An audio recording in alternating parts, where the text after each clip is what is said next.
สวัสดีค่ะเพื่อนๆสวัสดีตอนเช้านะคะเพื่อนๆค่ะสโหนพาเพื่อนๆมาดูทุ่งนาของประเทศญี่ปุ่นค่ะสโหนเพิ่งแวะผ่านมาทางนี้อุ้ยเขาดำนาเสร็จแล้วไม่ได้ดูตอนที่เขาดำนาเลยสวยมากเลยค่ะเพื่อนๆโตเร็วเนาะเสียดายมากเลยไม่ได้เห็นตอนที่เขาอ่ากำลัง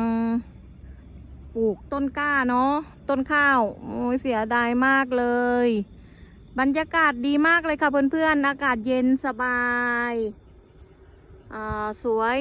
คิดถึงตอนเป็นเด็กเลยค่ะเพื่อนๆค่ะคิดถึงตอนเป็นเด็กที่ฝนตกกำลังปล่อยๆไปหาอีปูกับเพื่อนๆคิดถึงตอนเป็นเด็กมากๆเลยเนาะเห็นทุ่งนาแล้วสีเขียวสวยงามเลยสวยมากเลยค่ะเพื่อนๆวันนี้พาเพื่อนๆมาดูทุ่งนาของประเทศญี่ปุ่นนะคะไม่มีอะไรไปฝากเพื่อนๆเลยมีแต่ทุ่งนา สวยไหมคิดถึงเมืองไทยจังเลยค่ะเพื่อนๆคิดถึงเมืองไทยเนาะคิดถึงตอนเราเป็นเด็กตอนเป็นเด็กเราชอบไปเล่นเก็บอีปูไป เก็บอีปูตัวน้อยๆไปฝากแม่เนาะคิดถึงเนาะตรงนี้จะเป็นทุ่งนากว้างมากเลยค่ะเพื่อนๆกว้างเดี๋ยวถ่ายรอบๆให้ดูนะคะถ่ายช้าๆเพื่อนๆจะได้ดู บรรยากาศเป็นไงบ้างคะเพื่อนๆสวยไหมอากาศไม่ค่อยร้อนนะวันนี้ดีมากเลยเพราะว่าถ้าหากแดดร้อนอากาศร้อน ก็เหนื่อยเหมือนกัน พักนี้อากาศร้อนขึ้นทุกวันเลยค่ะประเทศญี่ปุ่นจะเข้าหน้าฝนแล้วก็จะเข้าหน้าฝนเสร็จแล้วก็หน้าร้อนเนาะสวยไหมสวยเนาะว้าดูคนเดียวสวยคนเดียว แต่ไม่เป็นไรเพื่อนๆก็ดูด้วยเนาะก็ถ่ายบรรยากาศไปรอบๆเนาะสวยไหมตรงนั้นก็เป็นต้นไม้ใหญ่มากบรรยากาศดีไหมเอ่ยแล้วก็ รถของสโหนเองค่ะรถจักรยานปั่นจักรยานเหมือนทุกวันนี้ก็ปั่นจักรยานมาซื้อกับข้าวซื้อนมให้ลูกชายลูกสาว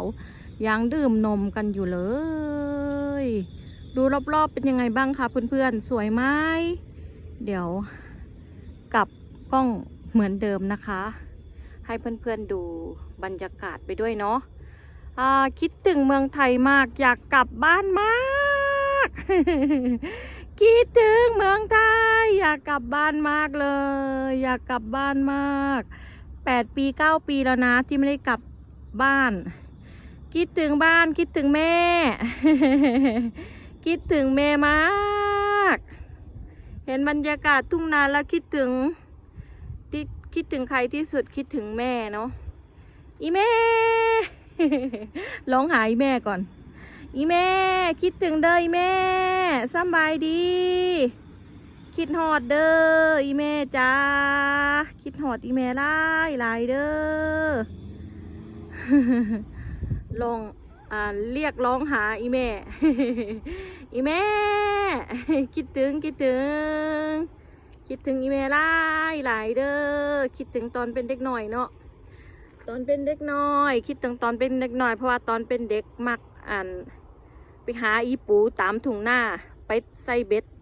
ตกปลาช่อนเนาะปลาคอเขาเอิ้นว่าปลาคอไปหาตกปลาคออยู่บ้านเฮา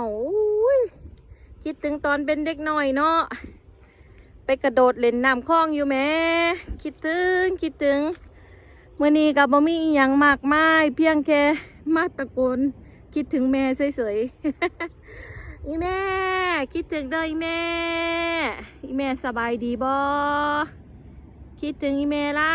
ายเด้อตะโกนโวกเวกเขาก็สิหาว่าเฮาเป็นบ้าหรือเปล่านะห้องอีหยังไหวอยู่นี่เขาสิว่าเด้เนาะ บรรยากาศงามบอพ่อแม่พี่น้องเพื่อนๆทุกท่านเป็นดังใดสบายดีคิ กินข้าวกินน้ำยังเนาะบ้านเฮาอากาศเป็นยังไงแน่อากาศร้อนบ่ฝนตกบ่เป็นยังไงแน่เนาะคิดฮอดเด้อพ่อแม่พี่น้อง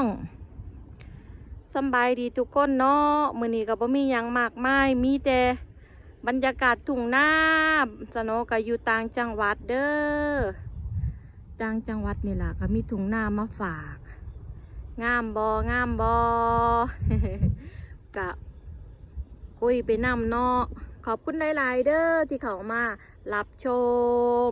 บรรยากาศต่างจังหวัดที่ประเทศญี่ปุ่นรอบๆเป็นจังไดต้นไม้สวยงาม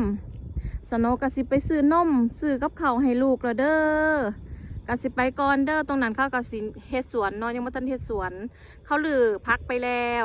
สโนกับปั่นจักรยานทุกมื้อเห็นบรรยากาศแบบนี้แล้วก็คิดถึงบ้านเนาะกับบ่มีหยังมากมายขอบคุณได้หลายเด้อที่เขามารับชม6 นาทีกว่าๆไปแล้วเด้อบ๊ายบายคิดฮอดพ่อแม่พี่น้องเจอกันคลิปหน้าเด้อขอบคุณได้หลายค่ะ